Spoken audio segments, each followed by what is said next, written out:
Yes, but it's also curious though, because Stalinists, for example, like myself, I regard myself as a Stalinist, Marxist-Leninist, whether during, in Stalinist states or today, for some reason, Stalinists will call Nazis Nazis, but they will not recognize Stalinists as Stalinists. They will say that Stalinists are false Marxists and that they're actually red fascists. So there does seem to be something within the liberal view that privileges fascism as the only alternative.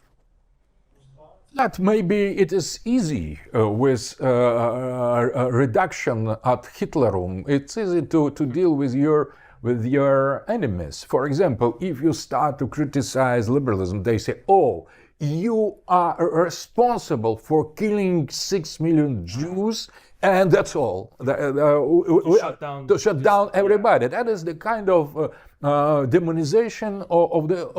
It's curious, though, because in Ukraine, with the Maidan coup, we did see simultaneously, as much as we have Hitler as the tool to shut down discourse, liberals had no problem entering into an alliance with Hitlerites in practice. More than once, actually. The first time was with Chamberlain and the appeasement in the mid to late 1930s.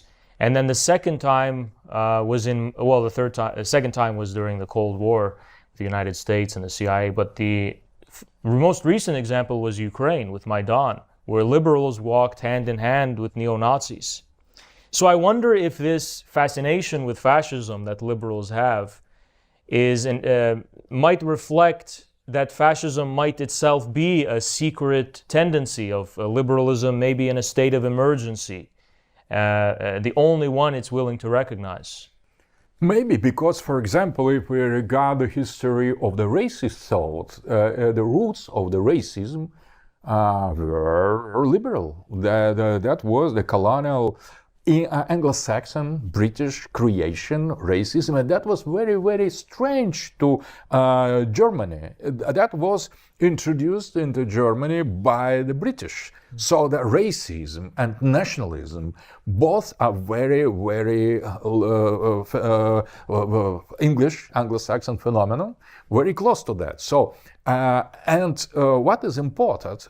It is important that the fascism should serve to liberals. If it serves to liberals, so that is not fascism. There is some alternative to liberalism, and liberalism doesn't like it. It makes the famous reduction to ad Hitlerum. But if, for example, you are a patriot, American patriot in the United States, and you don't like liberals, you will be, for sure, you will be stigmatized as fascist. And if there are some real fascists, racist, nationalists, killers, who rape women and destroy civil population, but it is a lie of liberals. For example, in the case of the Ukrainians, of Zelensky, that is Nazi regime, or in the case of Israel.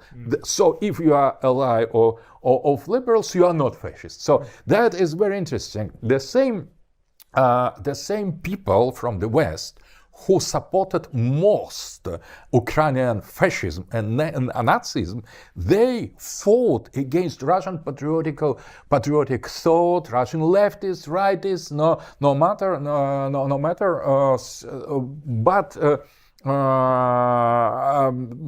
calling the opposite the fascist. So, but because the liberals are in charge of the global international media, they could say, this fascist is not fascist. This not fascist is fascist. So let's kill those who we point out at, and let help those who we point out. So that is how the real liberal dictatorship and globalist fascism works. So you should believe them, because if you don't believe them, you are fascist. You are yourself. Even if they are allied openly with fascists, so they have this power through discourse to create reality how they see fit. And like if Hitler was alive today, they could say that Hitler was a progressive Democrat, and they could accuse anti-Hitler people of.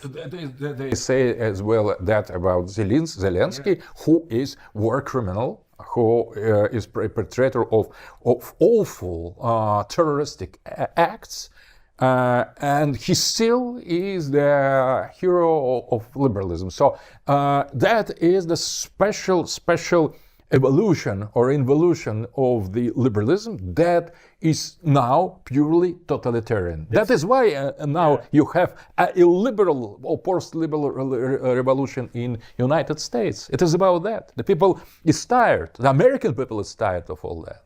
Yeah, and it's incredibly terrifying, that discursive power to basically, even if there are fascist crimes occurring, as long as we're in the liberal frame, we won't know it. We would be completely blind to it.